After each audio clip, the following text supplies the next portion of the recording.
ప్రభాస్ కల్కి 2898 trailer release ఎప్పుడో చెప్పిన డైరెక్టర్ నాగ్ అశ్విన్ డైరెక్షన్ లో ప్రభాస్ హీరోగా కల్కి 2898 సినిమా రాబోతున్న సంగతి తెలిసిందే. ఈ సినిమాలో కమల్ హాసన్, దీపికా పడుకోనే, దిశా పటాని, అమితాబ్ బచ్చన్ ముఖ్య పాత్రలు కనిపిస్తున్నారు. ప్రస్తుతం షూటింగ్ చివరి దశలో ఉందని తెలుస్తోంది. ఇప్పటికే కల్కి సినిమా నుంచి రిలీజ్ చేసినటువంటి పోస్టర్స్, గ్లిమ్స్ ఈ సినిమాపై భారీ అంచనాలు పెంచాయి. హిందూ మైథాలజీ కథతో సైన్స్ ఫిక్షన్ థ్రిల్లర్ గా ఈ సినిమాని తెరకెక్కిస్తున్నట్టు తెలుస్తోంది. ఈ సంక్రాంతికి ఈ సినిమా రిలీజ్ ప్రకటించినా షూటింగ్ అవ్వకపోవడంతో సినిమా అయితే వాయిదా పడింది. తాజాగా కల్కి సినిమా ట్రైలర్ అప్డేట్ అయితే చెప్పాడు డైరెక్టర్ నాగ్ అశ్విన్. బాంబే ఐఐటిలో జరుగుతున్న కాలేజ్ ఫెస్ట్ లో దర్శకుడు నాగ్ అశ్విన్ పాల్గొన్నాడు. అక్కడ టెక్నికల్ స్టూడెంట్స్ తో ఆయన ఇంటరాక్ట్ అయ్యాడు. ఈ సందర్భంగా స్టూడెంట్ అడిగిన కొన్ని ప్రశ్నలకు సమాధానాలు ఇచ్చాడు.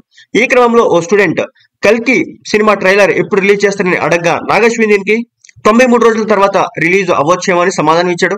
దీంతో ప్రభాస్ ఫ్యాన్స్ లెక్కలేసుకుంటున్నారు. నాగ్ అశ్విన్ చెప్పిన దాని ప్రకారం లెక్కేసుకుంటే 93 రోజుల తర్వాత అంటే ఏప్రిల్ 1 వస్తుంది. మరి ఆ రోజే రిలీజ్ చేస్తారా లేక ఏప్రిల్లో మంత్ లో ఏ రోజు రిలీజ్ చేయడానికి సిద్ధమవుతున్నారా అని తెలియాల్సి ఉంది. కల్కి సినిమా 2024 సమ్మర్ లోనే రిలీజ్ అవుతుందని టాక్ అయితే నడుస్తుంది. ఇక ప్రభాస్ ఇటీవల సలార్ సినిమాతో వచ్చి బాక్స్ ఆఫీస్ దగ్గర భారీ హిట్ కొట్టాడు.